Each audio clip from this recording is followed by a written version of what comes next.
వచ్చిందని నేను అనుకుంటున్నాను. మహారాష్ట్రలో ఏదైతే ఇచ్చారో అదే విధంగా తెలంగాణలో కూడా సుప్రీంకోర్టు నిర్ణయం తీసుకోవాలంటాను.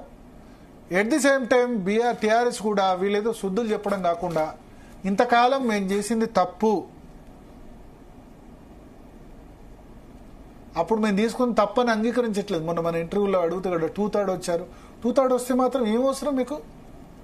వాళ్ళంతా వాళ్ళు వచ్చారా? మీరు అడగలేదా? ఎమ్మెల్సీ కూడా రావాలని చెప్పి శాసనసభ పక్షం ఫుల్ మెజారిటీ వచ్చిన తర్వాత ఎందుకు ఏం అవసరం అన్నది ఇక్కడ క్వశ్చన్.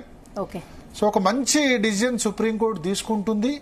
ఈ డిసిజన్ వల్ల అంటే ఈ పార్టీకో ఆ పార్టీ, ఇప్పుడు కాంగ్రెస్ పార్టీకి వచ్చినందుకని కాదు, ఈ పార్టీ ఆ పార్టీ అని కాదు, ఖచ్చితంగా దీనితో ఈ సుప్రీంకోర్టు తీసుకునే డిసిజన్తో ఇంకొకసారి పార్టీ ఫిరాయించాలనుకునే వ్యక్తి ఆ ఎమ్మెల్యే గుండెల్లో రైళ్లు పరిగెత్తాలి, ఆ ఎమ్మెల్యేలు భయపడాలి, బై ఎలక్షన్స్ రావాలి, ఏమైతే బై ఎలక్షన్స్ రావాలి, ఆ బై ఎలక్షన్స్లో ఆ ఎమ్మెల్యేని ప్రజలు చిత్తుగా ఓడించాలి. ఇది నా పర్సనల్ ఒపీనియన్.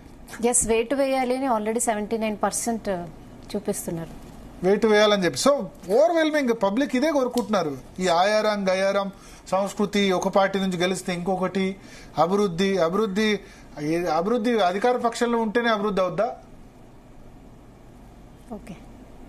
అన్యాయం కదా. సో స్పీకర్కి వదిలేయాలని 15% మంది మాత్రమే చెప్తున్నారు, వేటు వేయాలని 79% కూడా అంటున్నారు. నేను కూడా దానికి ఓటేస్తా, వేటు వేయాలని. నా పర్సనల్ ఒపీనియన్ కూడా వేటు వేయాలి. ఇట్లా అయితేనే ఎవరో ఒకళ్ళకి బుద్ధి వస్తుంది. సరే ఇంతకుముందు వాళ్ళు తప్పు చేసింది, వీళ్ళు తప్ప, 2 తప్పులు అన్నది రైట్ కాదు. అప్పుడు వాళ్ళు చేసింది 100కు 100% తప్పు. కంటిన్యూ అవ్వకుండా చూసుకోవాలి, అట్లీస్ట్ కంటిన్యూ అవ్వకుండా చూసుకోవాలి. నెక్స్ట్ టైం ఎవడైనా పార్టీ ఫిరాయించాలంటే ఈ భయం ఉండాలి. Thank you so much for very interesting and decent